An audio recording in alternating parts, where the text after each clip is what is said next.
ಈ ಕಡೆಗೆ KRSನ ಬಿಟ್ಟರೆ ಅಲ್ಲಿ ಸ್ವಲ್ಪ ಸ್ವಲ್ಪ ನೀರಿದೆ. ಅದು ಬಿಟ್ಟರೆ ಇನ್ನು ಉತ್ತರ ಕರ್ನಾಟಕದ ಬಹುತೇಕ ಡ್ಯಾಮ್ಗಳು ಒಣಕೊಂಡು ಹೋಗ್ತಾ ಇವೆ. ಈ ಹಿಡಕಲ್ ಡ್ಯಾಮ್ನ ದೃಶ್ಯಾವಳಿಗಳನ್ನು ನೀವು ತೋರಿಸ್ತಾ ಇದ್ದೀರಿ. ಹೆಂಗಿದೆ ನೋಡಿ, 51 TMC ಸಾಮರ್ಥ್ಯದ ಹಿಡಕಲ್ ಜಲಾಶಯ. 5 TMC ನೀರು ಮಾತ್ರ ಇದೆ, ಅಲ್ಲಿ ಕಾಣ್ತಾ ಇದೆ. ಸಾಮಾನ್ಯವಾಗಿ ಏನು ಅಂತಂದರೆ ಈ KRSಲ್ಲೂ ಕೂಡ ಹಾಗೇನೇ, ಇಲ್ಲೂ ಕೂಡ ಅಷ್ಟೇ. ಈ ಹಳೆಯ ದೇವಸ್ಥಾನ ಮುಳ್ಕೊಂಡು ಹೋಗಿತ್ತು, ಆ ದೇವಸ್ಥಾನವೂ ಕೂಡ ಕಾಣ್ತಾ ಇದೆ. ಬನ್ನಿ, ನಮ್ಮ ಪ್ರತಿನಿಧಿ ಸಹದೇವ್ ಅಲ್ಲಿಂದ ಪ್ರತ್ಯಕ್ಷ ವರದಿ ಕೊಟ್ಟಿದ್ದಾರೆ, ನೋಡೋಣ.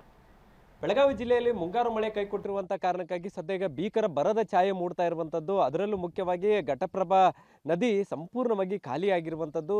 ಇನ್ನೂ ಕೂಡ ಘಟಪ್ರಭಾ ನದಿ ತಟದಲ್ಲಿ ಮತ್ತು ಪಶ್ಚಿಮ ಘಟ್ಟ ಭಾಗದಲ್ಲಿ ಮಳೆಯಾಗದ ಕಾರಣಕ್ಕಾಗಿ ಸದ್ಯ ಈಗ ಬಹಳಷ್ಟು ಆತಂಕದ ವಾತಾವರಣ ಜಿಲ್ಲೆಯಾದ್ಯಂತ ನಿರ್ಮಾಣ ಆಗ್ತಾ ಇರುವಂಥದ್ದು. ಸದ್ಯ ಈಗ ಬೆಳಗಾವಿ ಸೇರಿದಂತೆ 3 ಜಿಲ್ಲೆಗಳಿಗೆ ಜೀವನಾಡಿಯಾಗಿದ್ದಂತಹ ಹಿಡಕಲ್ ಜಲಾಶಯ ಏನಿದೆ, ಈ ಒಂದು ಹಿಡಕಲ್ ಜಲಾಶಯದಲ್ಲಿ ಕೇವಲ 5 TMC ನೀರು ಮಾತ್ರ ಬಾಕಿ ಉಳಿದಿರುವಂಥದ್ದು.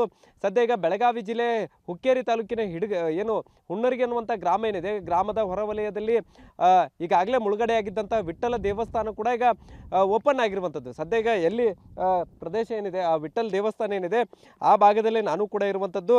ನೀವೀಗ ದೃಶ್ಯಾವಳಿಗಳಲ್ಲಿ ಗಮನಿಸಬಹುದಾಗಿದೆ. ಈ ಒಂದು ಪ್ರದೇಶ ಏನಿದೆ ಸಂಪೂರ್ಣವಾಗಿ ಈ ಒಂದು ಸಂದರ್ಭದಲ್ಲಿ ಅಂದರೆ ಇವತ್ತಿನ ದಿನಕ್ಕೆ ಹೋಲಿಕೆ ಮಾಡಿದರೆ ಬರೋಬ್ಬರಿ 30 TMC ಅಷ್ಟು ನೀರು ಕಳೆದ ವರ್ಷ ಈ ಒಂದು ಪ್ರದೇಶದಲ್ಲಿ ತುಂಬಿ ತುಳುಕ್ತಾ ಇತ್ತು. ಆದರೆ ಈ ಬಾರಿ 5 TMC ಮಾತ್ರ ನೀರು ಬಾಕಿ ಉಳಿದಿರುವಂಥದ್ದು. ಪಶ್ಚಿಮ ಘಟ್ಟ ಭಾಗದಲ್ಲಿ ಮಳೆ ಆಗದ ಕಾರಣಕ್ಕಾಗಿ ಸದ್ಯ ಈಗ ಘಟಪ್ರಭಾ ನದಿಗೆ ನೀರು ಕೂಡ ಹರಿದು ಬರ್ತಾ ಇಲ್ಲ. ಹೀಗಾಗಿ ಸದ್ಯ ಈಗ ಒಂದು ಕಡೆ ಸಂಪೂರ್ಣವಾಗಿ ಈ ಒಂದು ಹಿಡಕಲ್ ಜಲಾಶಯ ಖಾಲಿ ಆಗುವಂಥ ಹಂತಕ್ಕೆ ಬಂದು ತಲುಪಿದ್ರೆ, ಮತ್ತೊಂದು ಕಡೆ ಹಿಡಕಲ್ ಜಲಾಶಯದ ಹಿನ್ನೀರಿನಲ್ಲಿ ಮುಳುಗಡೆಯಾಗಿದ್ದಂಥ ವಿಠ್ಠಲ ದೇವಸ್ಥಾನ ಏನಿದೆ ಅದು ಕೂಡ ಈಗ ಕಂಪ್ಲೀಟ್ ಆಗಿ ಓಪನ್ ಆಗಿರುವಂಥದ್ದು.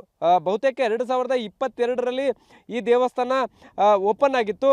ಅದನ್ನು ಹೊರತುಪಡಿಸಿ ಮತ್ತೆ ಈಗ ನೀರಿನಿಂದ ಹೊರ ಬಂದಿರುವಂತಹ ದೇವರು ಸದ್ಯಕ್ಕೆ ಭಕ್ತರಿಗೂ ಕೂಡ ಈಗ ದರ್ಶನವನ್ನು ಕೊಡ್ತಾ ಇರುವಂಥದ್ದು.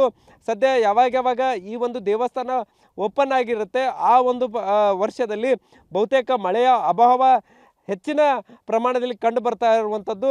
ಸದ್ಯ ಈಗ ಒಂದು ಕಡೆ ಬೇರೆ ಬೇರೆ ಭಾಗಗಳಿಂದಲೂ ಕೂಡ ಈ ಒಂದು ದೇವರ ದರ್ಶನಕ್ಕೆ ಈಗಾಗಲೇ ಭಕ್ತರು ಬರ್ತಾ ಇದ್ದರೆ, ಮತ್ತೊಂದು ಕಡೆ ಆತಂಕದ ವಾತಾವರಣ ಕೂಡ ಇರುವಂಥದ್ದು. ಯಾಕಂದರೆ ಸಹಜವಾಗಿ ಡ್ಯಾಮ್ ತುಂಬಿದರೆ ದೇವಸ್ಥಾನ ದರ್ಶನಕ್ಕೆ ಸಿಗುವುದಿಲ್ಲ. ಆದರೆ ಈ ಒಂದು ಭಾಗದ ಜನರು ಸಮೃದ್ಧಿಯಿಂದ ಇರ್ತಾರೆ. ಸದ್ಯ ಈಗ ಡ್ಯಾಮ್ ಖಾಲಿಯಾಗಿರುವಂಥ ಕಾರಣಕ್ಕಾಗಿ ದೇವರ ದರ್ಶನ ಸಿಗ್ತಾ ಇದೆ, ಆದರೆ ನೀರಿನ ಕೊರತೆ ಎದ್ದು ಕಾಣಿಸ್ತಾ ಇರುವಂಥದ್ದು.